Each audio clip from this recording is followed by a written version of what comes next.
Indian Navy's powerful presence spooks Pakistan.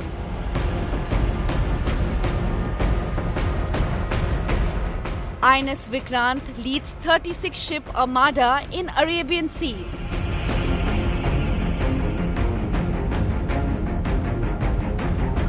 Warships equipped with BrahMos and MiG-29s.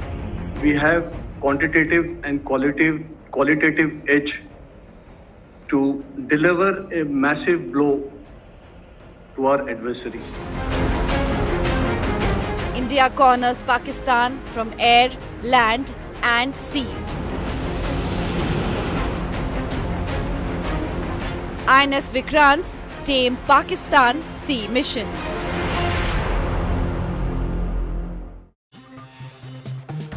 Hello and welcome to an India Today special broadcast. I am Gaurav Sawant and today we will get you the inside story.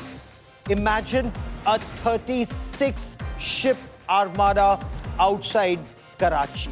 Just imagine the aircraft carrier battle group. So you have the INS Vikrant aircraft carrier, you have the destroyers and you have the guided missile ships, you have the guided missile destroyers, you have the stealth frigates, you have the submarines, you have the tankers, you have the refuelers and you have the submarines. The Vikrant, the INS Vikrant aircraft carrier battle group, also on board are MiG-29K fighter jets, lurking not far from the coast of Karachi. They'd reached there early and they stayed and they kept expanding their area of exercise. And Pakistan got spooked. Pakistan Navy ships, these 36 ships are more than the entire Pakistan Navy fleet, which is anything between 29 and 31. Not every ship operational, but that is how spooked Pakistan got. It remained bottled up in and around Karachi, came out some distance, went out in the Arabian Sea, but the moment it realized that Indian Navy submarines were lurking underwater, it just went back. Remember two things. One is the concept of sea control. The other is the concept of sea denial. With our aircraft carrier battle group and with the submarines, India dominated both sea control and sea denial. And over the course of the next 1 hour, we get you all details. I'm Gaurav Sawant. As always, let's get started.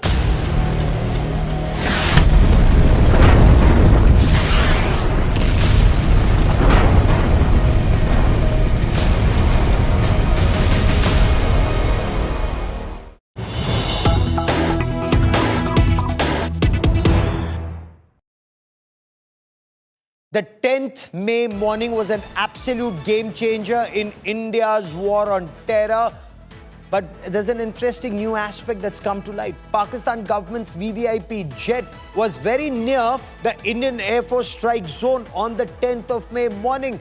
India Today, using open source intelligence, the flight tracking data and exclusive satellite imagery reviewed by India Today's OSINT or the open source investigations team, suggests that a VVIP aircraft matching the description used by Pakistan's Prime Minister Shahbaz Sharif was present at the Chaklala Air Base, was present at the Noor Khan Air Base around the time of the Indian Air Force strikes in the morning of May 10. Now this highlights the strategic sensitivity and the vulnerability of Pakistan's most important airbase, Noor Khan, on the outskirts of Rawalpindi. This was what was targeted by India, one of the main bases, the command and control center of Pakistan.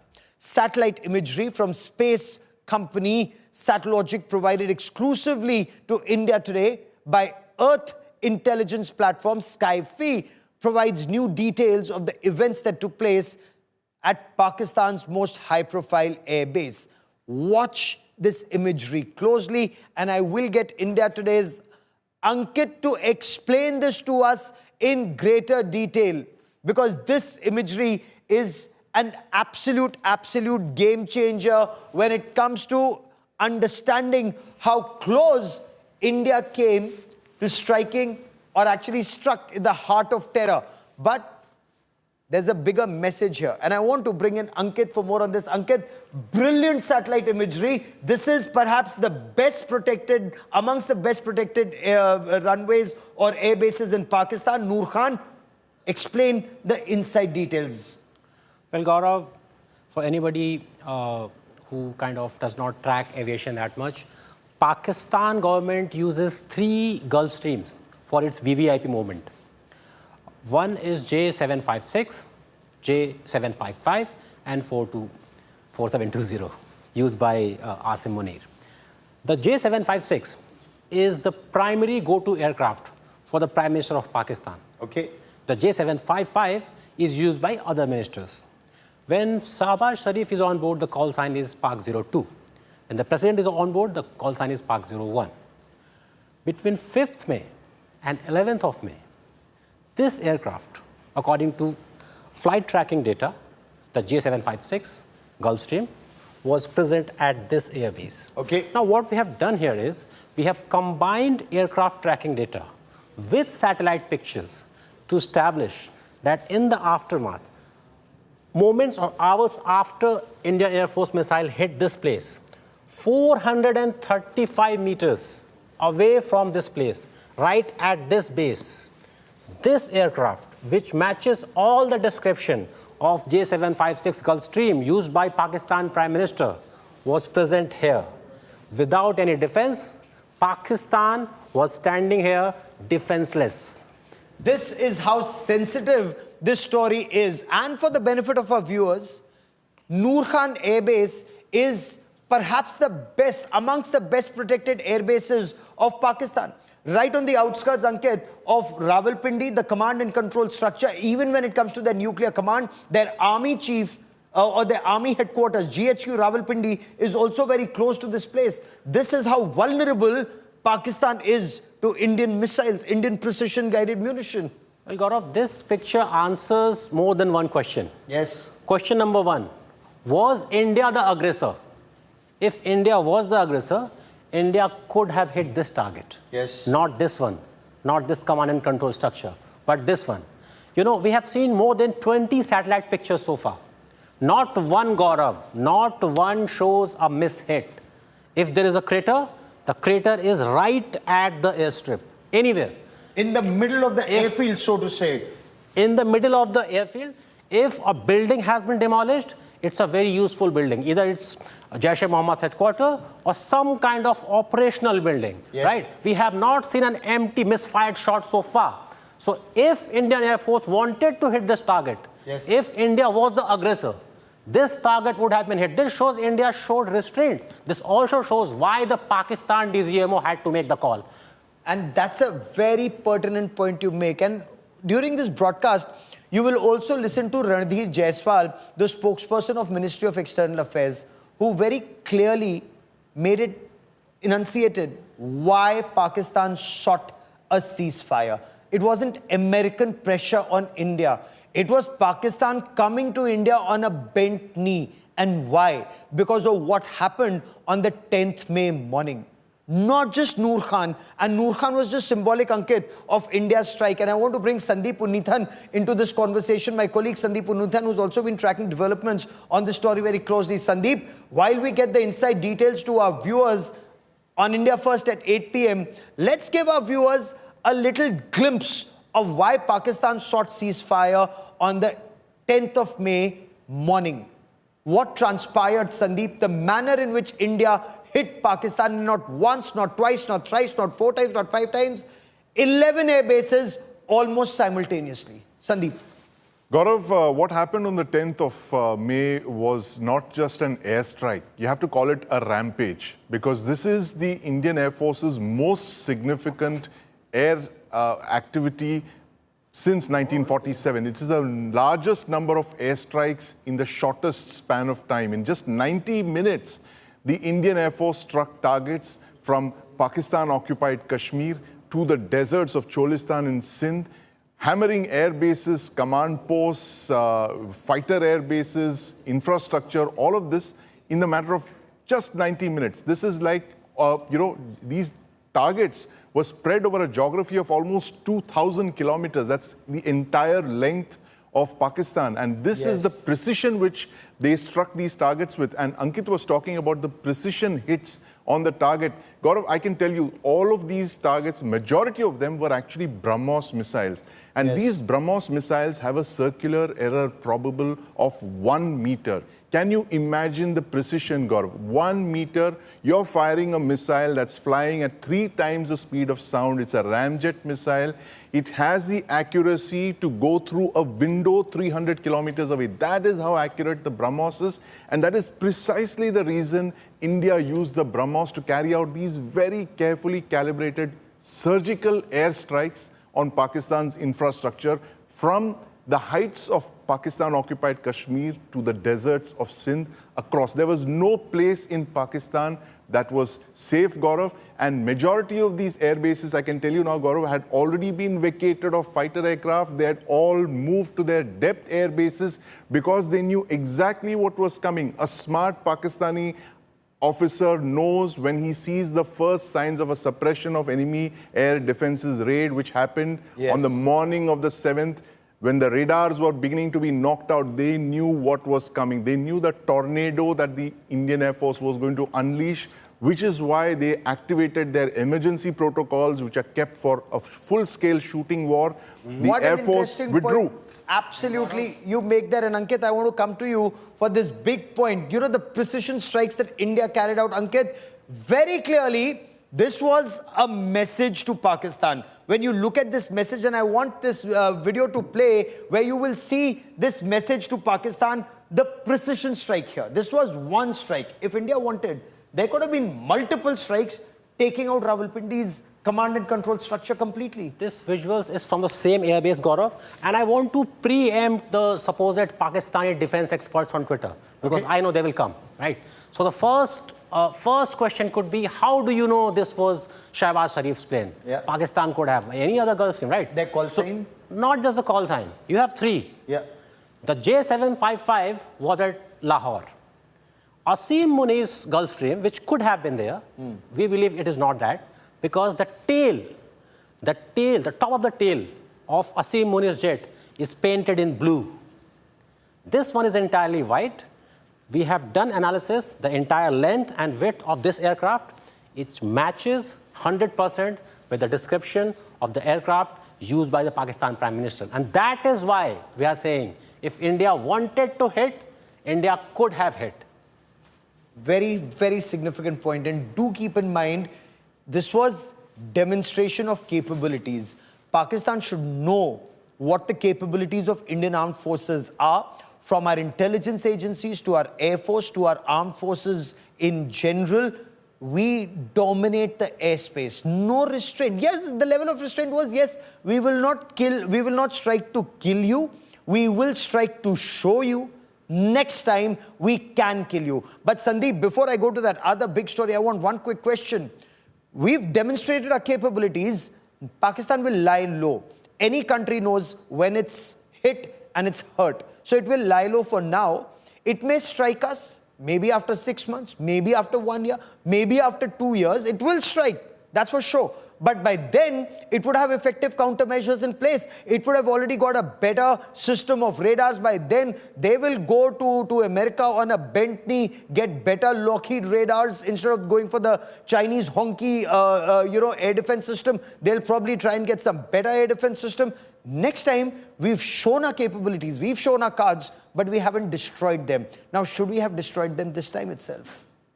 Well, Gaurav, the jury is out on that. Did you want to actually, destroy them completely, all their radars, all their air defense sites, destroy significant parts of their military? Well, the jury is out on that, whether we should have actually done that, But in this case, in this round of engagement, Gaurav, we have significantly caused damage to their air defense systems, their radars, their missiles. They were open, they were exposed, and phase 3, which ended on the 10th of May, was a very, very big signal, Gaurav. They had smashed one of their most important radar sites in Malirkant. This is a radar that was supplied by Lockheed Martin to the United States. The Pakistanis paid a lot of money for that. Good money was spent to buy those radars. And smashing that radar conveyed a very big signal to Pakistan that they were completely exposed on the southern flank, Gaurav. And that opened up the possible intervention of the INS Vikrant carrier battle group that was waiting out there in the North Arabian Sea for a possible phase 4 if Pakistan chose to retaliate to the 10th of May. The phase 4 would be unleashed from the North Arabian Sea, and that would have caused even more destruction. But I think, Gaurav, you know, to answer your question again, I think the message had been conveyed adequately. There is no air defense or air defense radar in the world that can stop an incoming BrahMos cruise missile that moves at 3 times the speed of sound. There's another message here, and this is just a war game. This is in no other way. We have every inch, and this was something which was told to me some years ago when there was a war game on. Every inch of Pakistan is mapped. The air bases that were struck and the air bases that are likely to be struck should Pakistan misbehave. Every time the armed forces used to say, will there be a leader who will give us permission to strike?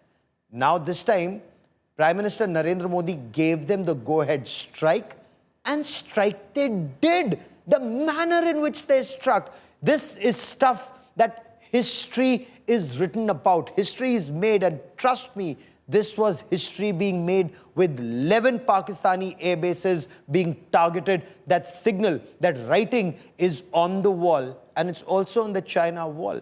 Because if India has this capability, this speed, this precision, this multiple targeting when it comes to one border, it can happen should there be a need, should somebody continue to, do things that they shouldn't.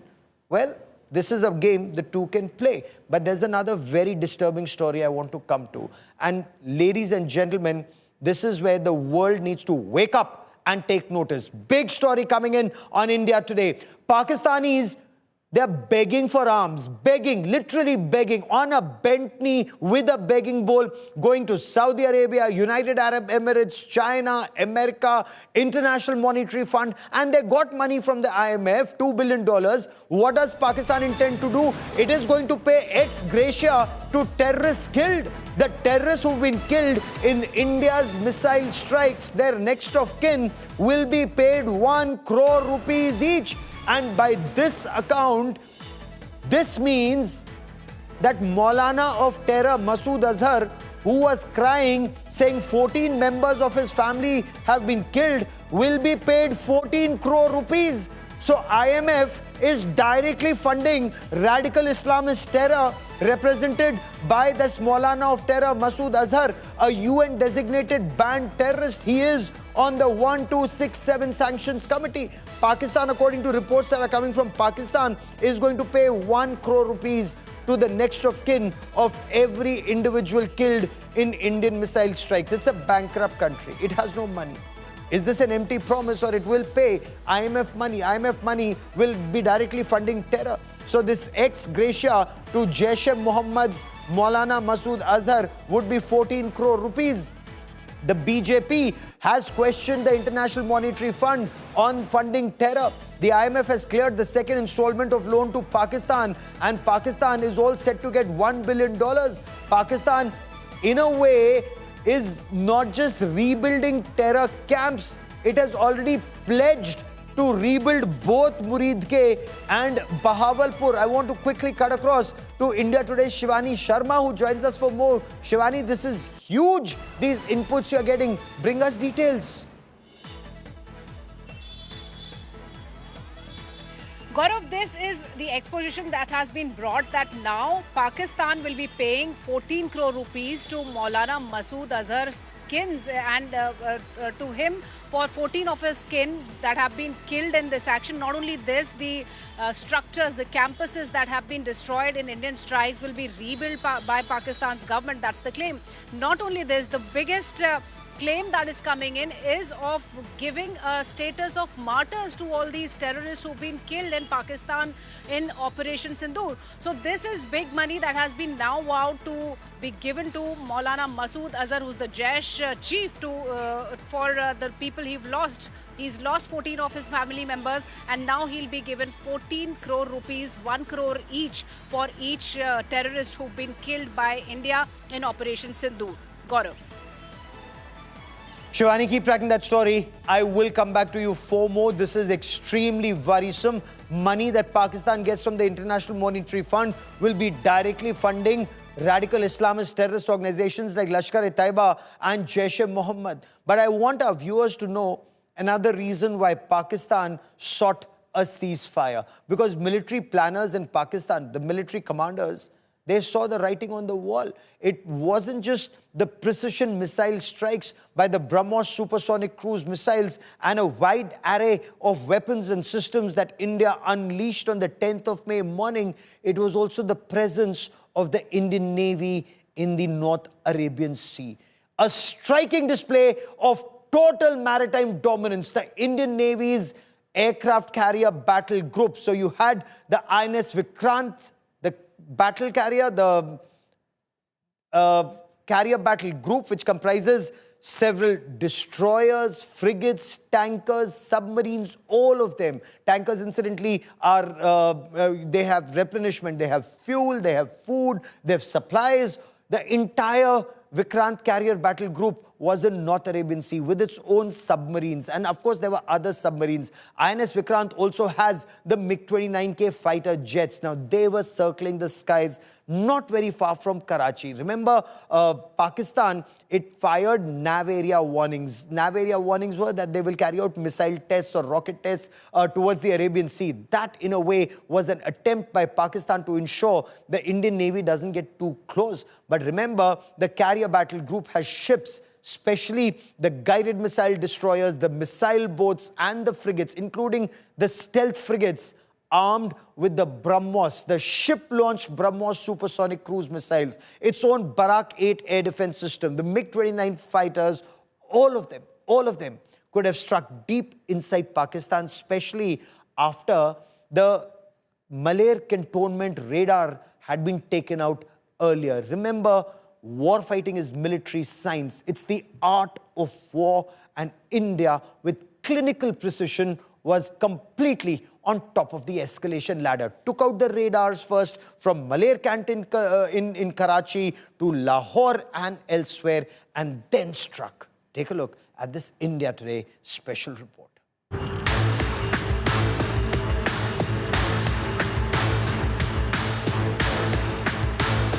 By now, the whole world knows how the Indian Air Force systematically targeted air bases across Pakistan as part of Operation Sindoor, launched to avenge terror attacks in Pahalgam.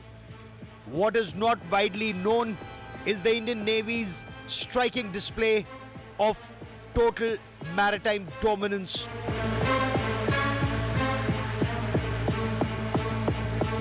Leading from the front was India's mighty aircraft carrier, INS Vikrant, which played a crucial role in deterring Pakistan's aerial ambitions in the Arabian Sea region.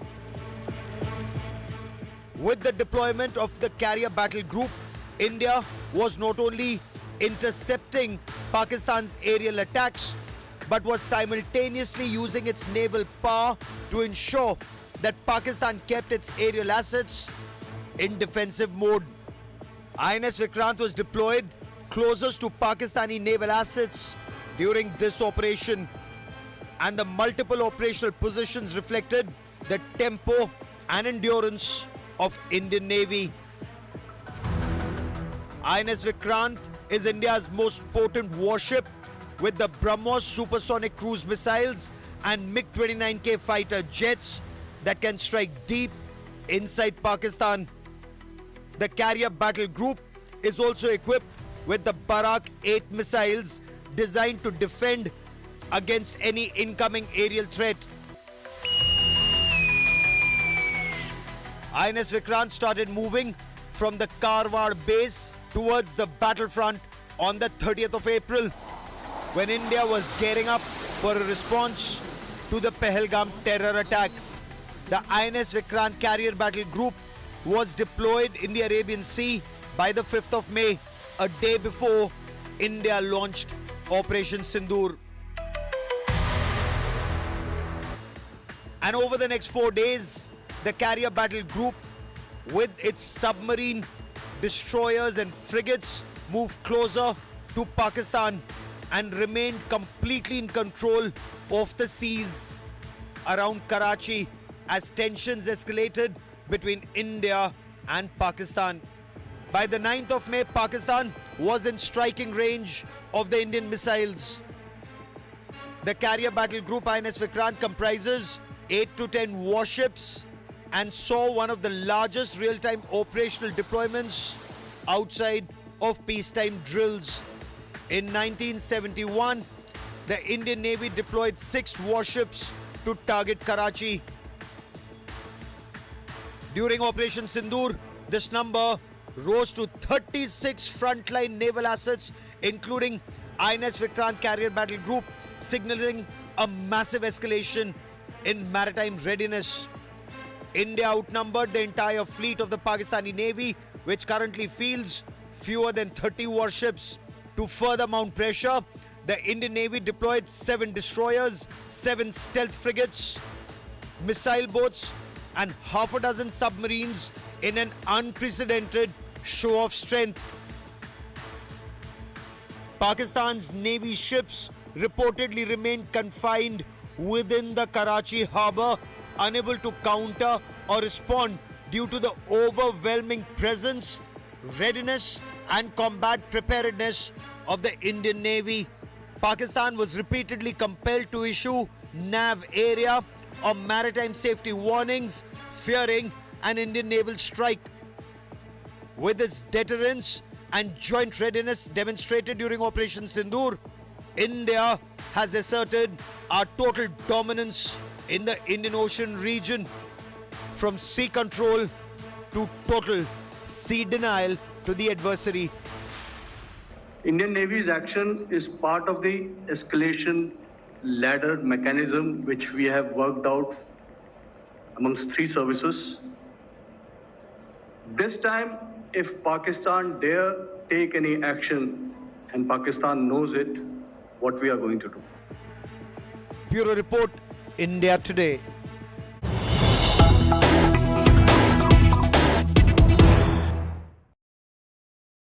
News just coming in from Pakistan. The Pakistan Navy has just issued another nav area warning, or it's a notification demarcating 2 zones for firing by Pakistan Navy ships in the Arabian Sea region. The Pakistan Navy now with the Indian Navy moving some distance away, no longer dominating either Karachi or Gwadar or Pasni or Armada, the 5 major ports in Pakistan. The Pakistan Navy is now coming out and wants to carry out live firing drills, and 2 areas have been demarcated. I want to quickly bring in India Today's Sandeep Punithan for more on this. Sandeep, what do you make of the nav area warning for live firing by Pakistan Navy ships at this time? Gaurav, you have to look at what the Pakistan Navy is faced with right now. They're looking at the southern flanks of Pakistan completely open and vulnerable. The Malir Cant radar, which was knocked out by the Indian Air Force on the 10th of May, a very, very significant hit. That very prized radar, which has a surface scan radius of over 400 kilometers, Gaurav. It is powerful radar that could scan all of southern Pakistan, the North Arabian Sea, and all the Indian Air Force bases in Rajasthan and in Gujarat. That radar is knocked out, Gaurav. There is nothing that stands between the coast of Pakistan and the Indian Navy carrier battle group that's still out there prowling in the North Arabian Sea. Pakistan is acutely vulnerable at this position now because a full carrier battle group, Gaurav, with its fighter jets and escort screens, destroyers, frigates, missile boats, submarines carrying missiles, is a very, very potent messaging. Now, that would carry more missiles than Pakistan has warships. Now, there would be an overmatch. You're talking of, Yes. the carrier battle group carrying something like about 100 BrahMos long-range cruise missiles which can hit targets not only on the sea but also deep inland. So what Pakistan is doing with these exercises, these missile firing drills, is they're trying to create some kind of an ADIZ, an air defense identification zone, south of that, like a minefield if you can call it that, south of Pakistan, to just keep the Indian warships away, just out of their exclusive economic zone, which is about 200 nautical miles south of Pakistan. They want to keep the Indian Navy away and compensate for the lack of sensory capabilities right now. So they must be in a bit of a quandary right now, scrambling all of their long-range maritime patrol aircraft, fighter jets and all that, because the Indian Navy has shown that it was ready for an escalation, possibly a phase 4 of Operation Sindoor. If it had not been called off on the 10th of May, we would probably have seen a 4th phase launched from the sea. And this is Pakistan trying desperately to prevent that from not being surprised again. This is a panic reaction, Gaurav. This is something that they've been doing. Panic reaction by Pakistan. That's very interesting you should say that, because when you talk about Pakistan's air defenses and if you talk about Pakistan's coast, look at that map. Pakistan's entire sea coast, and on that map our viewers can see we've marked some of the prominent ports. We've marked Gwadar, Ormara, Karachi. Of course, there's also Pasni port. There's also Jivani on the other side, just towards that tilt. So in all of this, each and every port of theirs is extremely vulnerable. We can not only repeat 1971, God forbid, should Pakistan escalate, but can do one or perhaps a couple of notches better. Absolutely, Gaurav. And, you know, memories of 1971 are still fresh, I'm sure, in the minds of the Pakistan Navy. It's the most comprehensive naval defeat inflicted on any side post the Second World War, where the entire Pakistan Navy, in the span of 30 minutes, they lost a destroyer, a minesweeper, and a merchant ship carrying ammunition. And of course, a few days later, these were ship-to-ship missile attacks, the largest in naval history at that point in 1971. There was a subsequent operation. After Operation Trident, you had Operation Python, where ships were again attacked. The port was targeted. Again, 4 missiles were launched in the direction of Karachi port. The entire Pakistan Navy was bottled up in port. They had defueled their ships, they had taken ammunition off, and they had withdrawn them. They were hiding behind merchant ships. That was the sorry state that they had been reduced to in 1971. And the Indian Navy actually, very, very big signaling here, Gaurav. The fact that they were hanging out outside the EEZ has planted a seed of doubt in the Pakistan military planners. Now, GHQ Rawalpindi is a long way off the coast, Gaurav. Yes. And they sometimes forget their vulnerabilities in the south. And this is exactly what the government, the defense ministry has played on by bringing the Indian Navy in a blocking move. This is that big center forward who's moved up there off the coast, not only blocking any possible outgo by the Pakistan Air Force, carrying out a sneak air attack out of southern Pakistan, but just bottling up all of its navy and its naval assets, telling them that we're here, we're ready to strike. Should you choose to escalate, go up that escalation ladder. And that's the message that that state sponsor of radical Islamist terror must always know. India had permitted Pakistan to punch far above its weight, whether it's diplomatically, whether it's using terror as an instrument of state policy, or whether the diplomats were trying to interfere in Kashmir. I mean, I just fail to understand how that diplomats could be coming into our country and paying the Hurriyat conference, and our leadership was okay with it, and a certain section of our intellectuals would be okay with it. How was this even possible? It actually took this kind of action against Pakistan to show that country its place, and that must continuously be done. When you have to battle terror and learn from other countries that have been battling terror, you have to constantly hit and hit. There is no give on it. You have to continue hitting. That's the only way to deal with that radical Islamist mindset represented by Hafiz Saeed, by Masood Azhar, and by Asim Munir. The only difference between the three of them is one of them wears a uniform, the other two have the same mindset. There's more breaking news coming in. Remember how you deal with the bully. You stare him in the eye and he backs down, the way Pakistan is right now. Big story coming in from Pakistan. Pakistan is now up.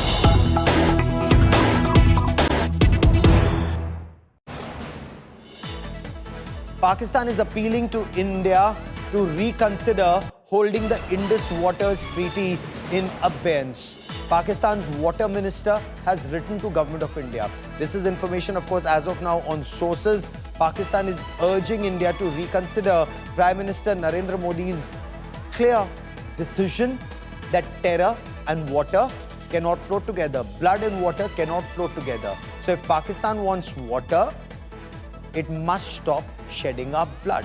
Sources in the government are telling India today, Pakistan's minister is telling Government of India that if Indus Waters Treaty is held in abeyance, there will be crisis in Pakistan.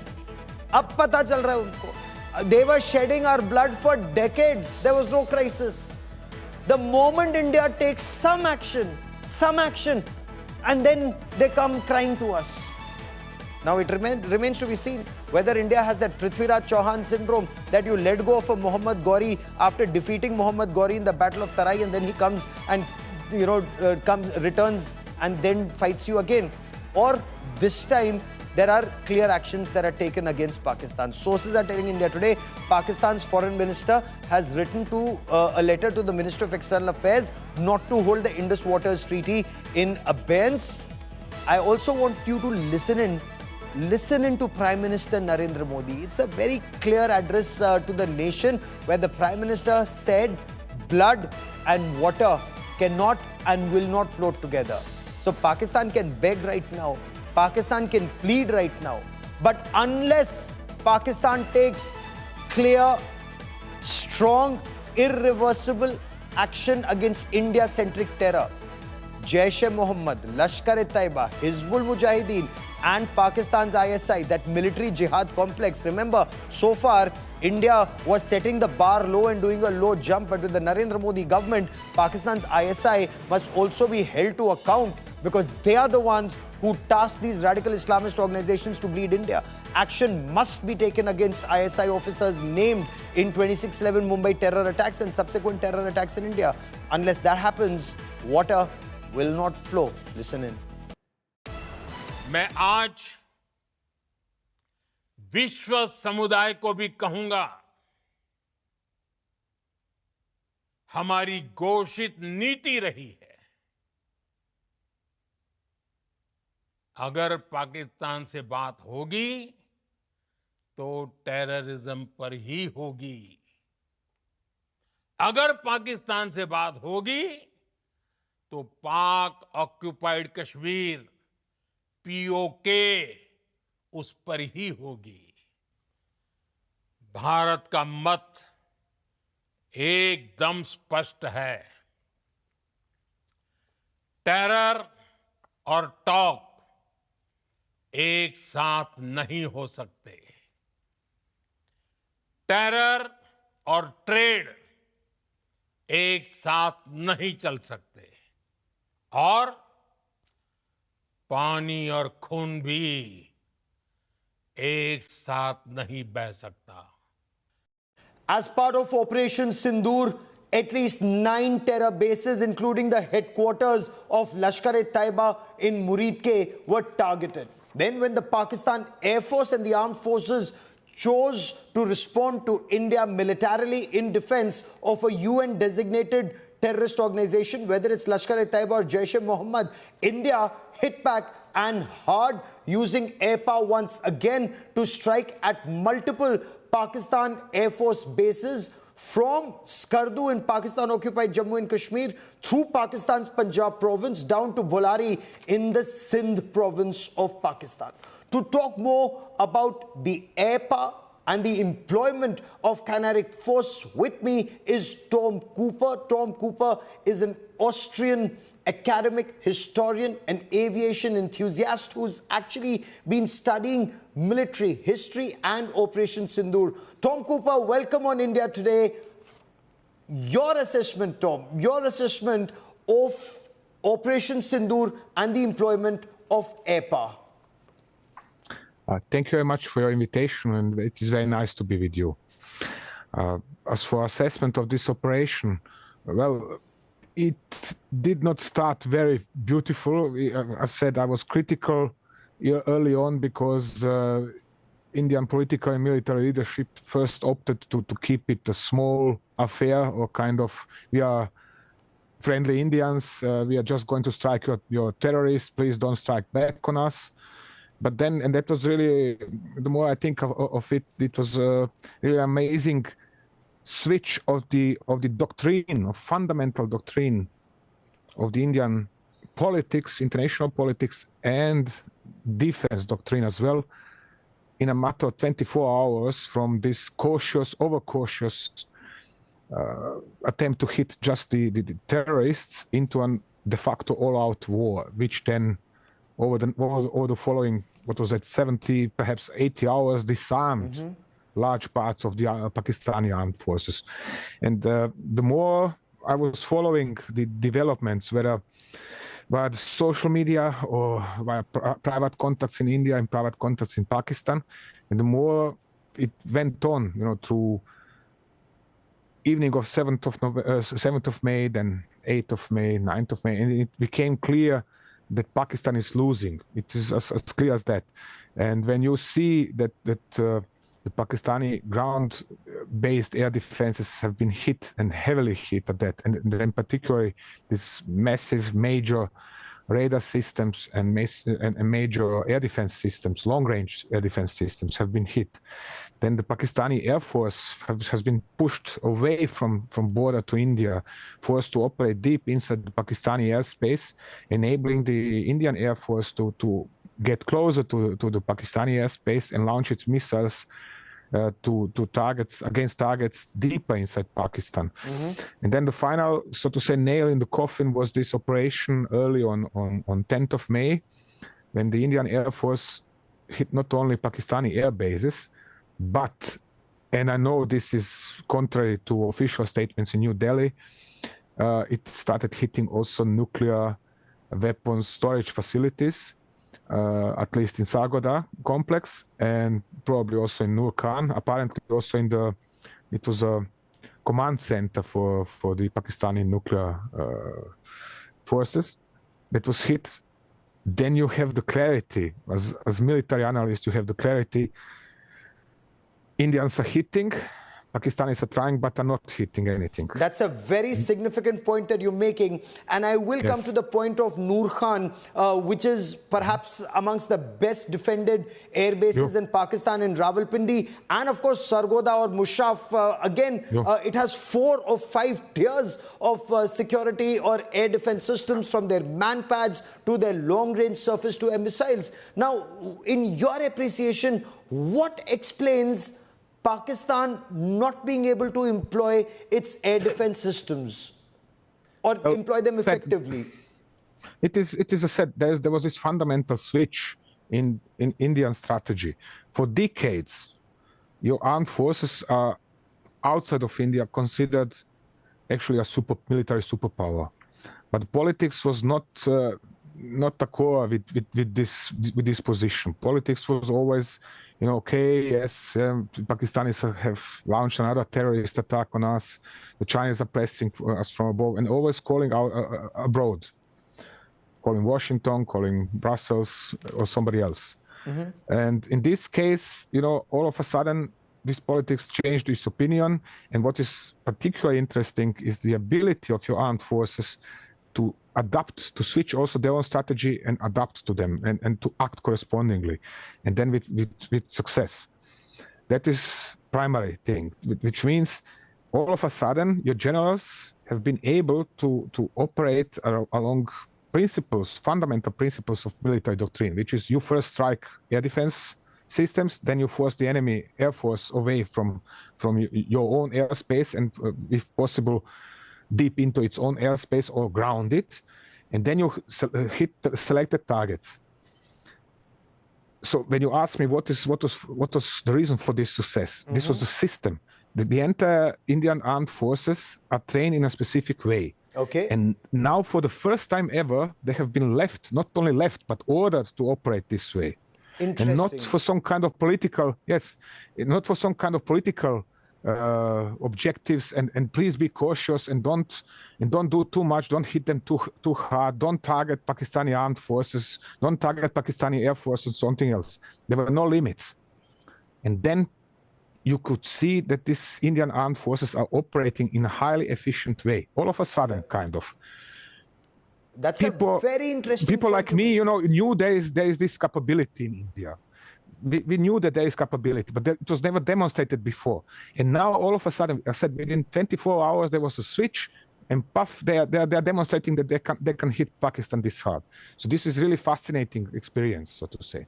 Oh, it indeed is. As someone who's been reporting on matters military, the manner in which the Indian armed forces were able to strike back, because if you were to look back at the Kargil War in 1999, the Air Force was then tasked not to hit across the LC, don't cross the line of control, now... Your troops were prohibited from putting a single step across the line of control during the Kargil War. Yes. You have generals who can confirm this, and troops, of course, as well. Nobody was permitted to do anything more than push the Pakistanis back over the line of control, and that's it, and then stop. Yes. Instead of launching of an operation of this scope, hitting Pakistan, where it really hurts.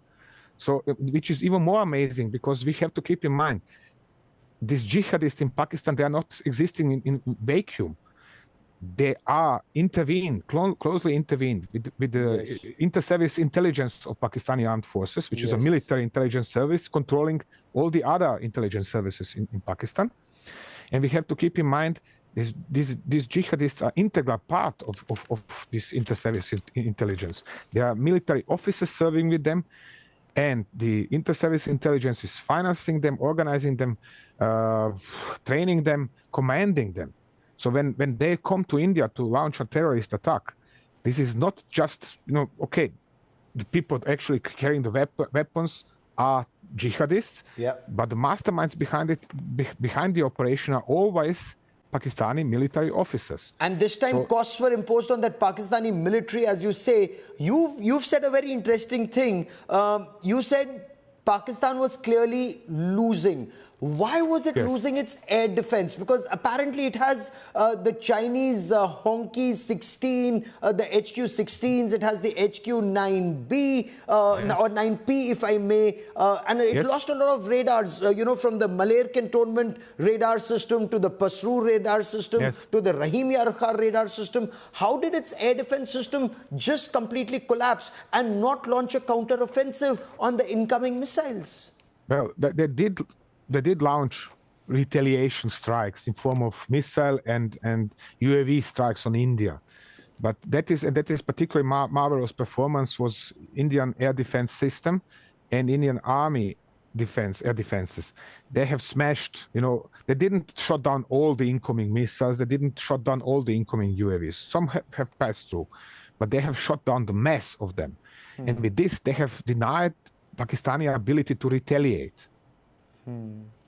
If excuse me now for just such a strange example, if you come to my home and want to beat me, and I beat you and kick you out of my home, and then you come again, and I beat you again and kick you out again, then I've destroyed your ability to come to my home to attack me. And then if I go out and continue beating you outside of my home, this is what has happened now in this case to Pakistan. Then I've destroyed your deterrence, I've destroyed your aggression, and I am in superior position to you. And this is exactly what has happened in this case. That means Pakistan has sent terrorists. Terrorists were they were successful, but eventually caught or killed. Then India hits back. Pakistan hits.